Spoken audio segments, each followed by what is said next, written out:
Alors, pendant votre carrière de pharmacienne, vous avez mis au point diverses innovations technologiques qui ont aidé au travail des pharmaciens dans les hôpitaux. Pouvez-vous élaborer un peu pourquoi vous avez mis au point ces innovations, quelles étaient-elles et quel a été leur impact? D'accord.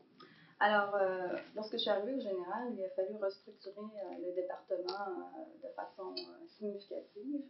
Et nous avons procédé à l'introduction notamment de nouveaux services cliniques qui a conduit à une augmentation très importante de personnel au cours des années. Et ces programmes-là ont été autofinancés et aussi réalisés parce qu'on avait une équipe très dynamique de pharmaciens et d'assistants techniques qui pouvaient nous appuyer, nous supporter.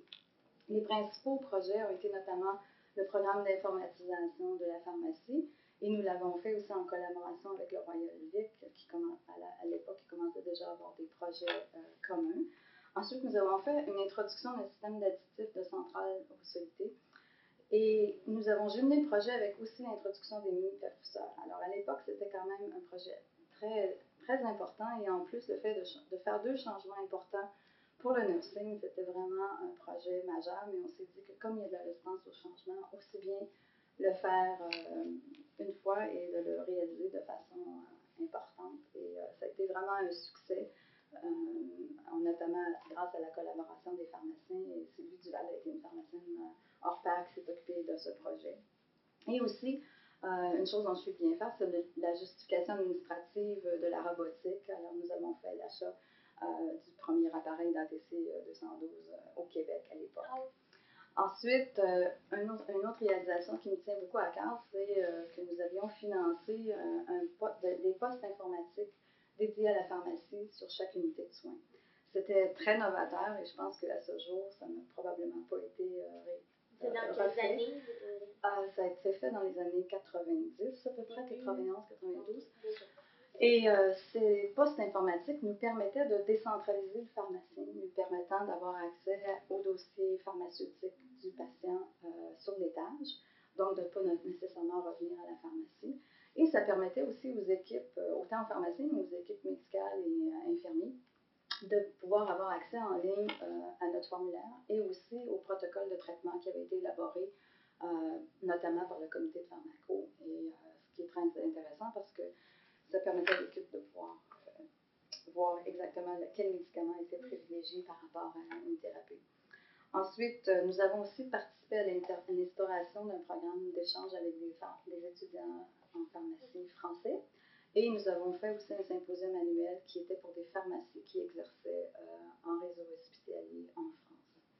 Et enfin, toutes ces réalisations-là ont été faites avec une équipe, un comité de direction qu'on a créé et dont j'étais très fière et qui a continué avec les années après mon départ à faire des choses formidables, notamment l'implantation de l'ATC et de la conversion lumineuse. C'était en quelle année l'ATC? L'ATC, on l'avait acheté, je crois, en 1991, mais il a été implanté lorsque le système informatique a pu nous permettre de le faire. Et parmi ces réalisations, de laquelle vous rend le plus fier et qui a eu un plus grand impact selon vous sur le travail des pharmaciens? Je pense que l'informatisation par rapport à l'achat des postes informatiques sur chaque unité de soins a été quelque chose dont je suis très fière parce que ça permettait de rendre l'information accessible aux pharmaciens sur des étages et de décentraliser nos pharmaciens plutôt que de créer des pharmacies sur tous les étages. Je pense que c'était intéressant. Les pharmacies satellites, c'est une façon de faire très importante dans des réseaux très spécialisés, notamment en onco, aux soins intensifs. On doit avoir non seulement le pharmacien, mais les équipements appropriés.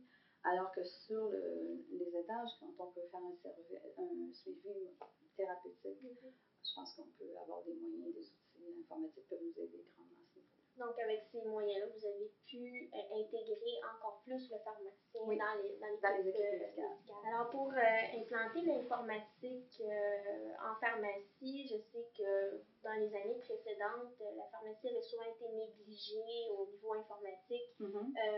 À l'époque où vous l'avez implantée, est-ce que la réception de la part de l'administration était meilleure? Est-ce qu'ils étaient ouverts à investir dans l'informatique en pharmacie? Avez-vous rencontré des réticences de ce côté?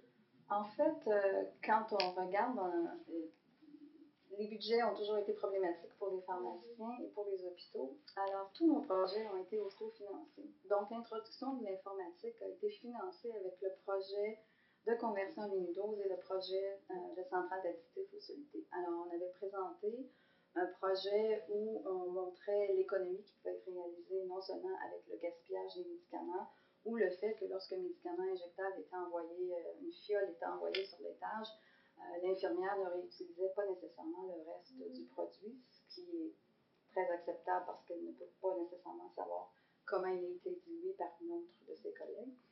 Donc, ça nous permettait de calculer le gaspillage qui se faisait. Alors, le financement des activités a permis justement de générer des coûts et de générer ces économies, pardon, et finalement, nous avons permis de financer l'informatisation. Donc, les administrations, le côté économique, les administrations étaient plus ouvertes à investir une fois que les économies, vous avez pu prouver que ces projets-là étaient économiques. Exactement, et je pense que ça a toujours été le volet clinico-administratif. C'est qu'on pouvait se permettre de faire des services cliniques, mais aussi on pouvait essayer de voir comment on pouvait générer des économies substantielles.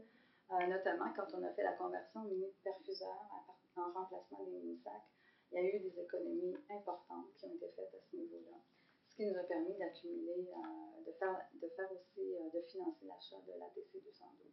Alors tous ces projets-là ont été autofinancés par justement en essayant de trouver des économies dans